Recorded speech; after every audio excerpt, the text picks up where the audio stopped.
Good morning, Abraham. It is. I'm very grateful for the opportunity to speak to you this morning. I have two questions. As well. I was working out in the gym recently, and I'm feeling absolutely marvelous. My workout's going really well. And while I'm taking a rest between sets, I pick up a brochure, and on the front of the brochure is a picture of a beautiful child who is apparently dying with leukemia. And I'm wondering, why is it that I do this to myself? I come out of a medical examination with a doctor, and the doctor tells me I'm in magnificent health of a person much younger than myself, and yet a little voice says to me, but one day you're going to come out of the doctor and he's going to tell you you have a terminal illness. Why am I doing this to myself? When I feel marvelous, I feel joy, but there's always a voice that says to me, one day you won't feel that way. Well, we talked about that very briefly earlier when we said humans commonly use criteria other than the way they feel as their reason to act. And so you've got to understand that physicians are not in the business of treating people who are thriving. They're in the business of dealing with people who are in states of less than thriving. So 100% or nearly so of their data collection is focused upon something you don't want. And it affects their view on human life.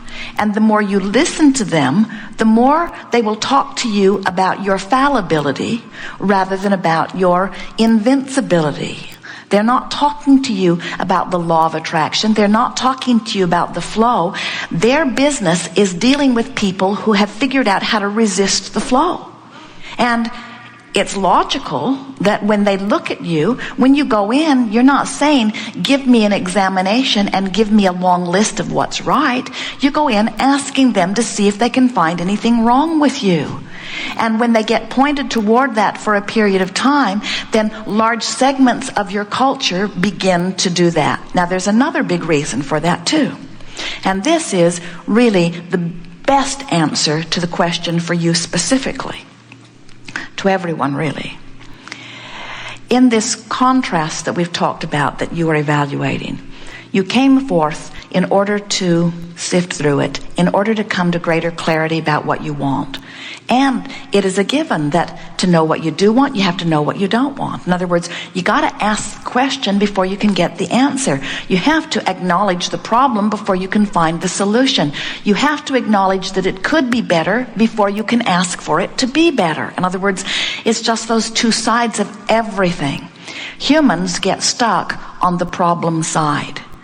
And that's really what we're talking about. When we said to you that your source energy, in the moment that you have a problem and you ask for a solution, source becomes the solution. Source does not spend a moment beating the drum in trying to justify the reason for the solution. Source knows that you're worthy of the solution and goes immediately to it, you see. Mm-hmm.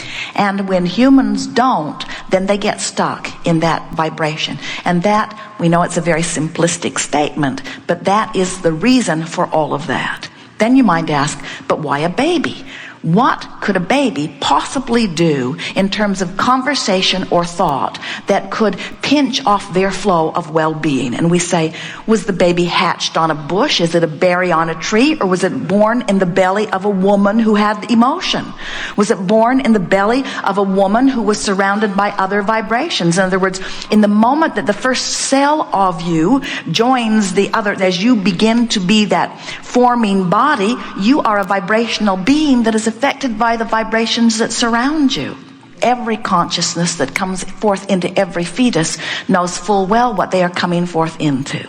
And you have such a feeling from your non-physical vantage point of invincibility, of understanding that the current is really one of well-being and an expectation of getting to go with that, that you're really not very much nitpicking about where you're born or to who you're born or to what kind of body you're born into. In other words, you more or less say, let me at it, I'll figure it out when I get there because I know the entire universe is rooting for me. Mm-hmm. And so sometimes you get off to rough and rocky starts. Sometimes we listen to the tales of Jerry talking about the beatings and the horrible childhood that he had. If his parents were raising him in the environment today, protective services would have taken him and his siblings away from their parents in the first week of their birth. In other words, they would not have been allowed to be fostered in such a hostile environment. And while he suffered as a youth and his health was terrible because of the resistance that he was enduring as his surroundings caused a bucking of that current, it wasn't very long before he shook loose of that, really a teenager, and started seeing life through his own eyes. And little by little by little, the questions that he kept asking kept bringing him to more and more solutions, until today you will not meet a healthier physical body, a healthier mind, or someone going more with the flow of well-being, you see. And so life is really about that vibrational relationship. And when you start to look at everything through that lens, then everything begins to make sense to you. We visited with a woman at length for a while Jerry and Esther were doing telephone consultations. They were traveling less. And a woman called regularly, and just as you described, she'd get a clean bill of health, but she wouldn't even make it out of the doctor's office before she started worrying again, because they had done such a good job of indoctrinating the belief in her that said, you've got to catch it while it's small. So even though we can't see it yet, it might really be there, and next week it might be big enough to see it. And we want to say to you, your cellular body is consciousness that's dealing with all of that. You have the potential for every disease, and some that haven't even been named yet, in your body. And the cells of your body are righting themselves on a moment-to-moment basis. And when you feel wonderful, you're hindering that not at all. And so you don't even know that you cured yourself today of 17 deadly diseases. 17 or 18 or 19 or 20 deadly diseases that have not yet been given labels, you cured yourself of today. But when the doctor convinces you that you have no control over your body, that there are outside forces that are asserting themselves into your experience, then you stand guarded. And now the answer to your question is this. When you understand that you can tell by the way you feel whether you're allowing thriving or not, then you are less willing to listen to the peanut gallery that is, for one reason or another, wanting you to focus upon your body in a different way.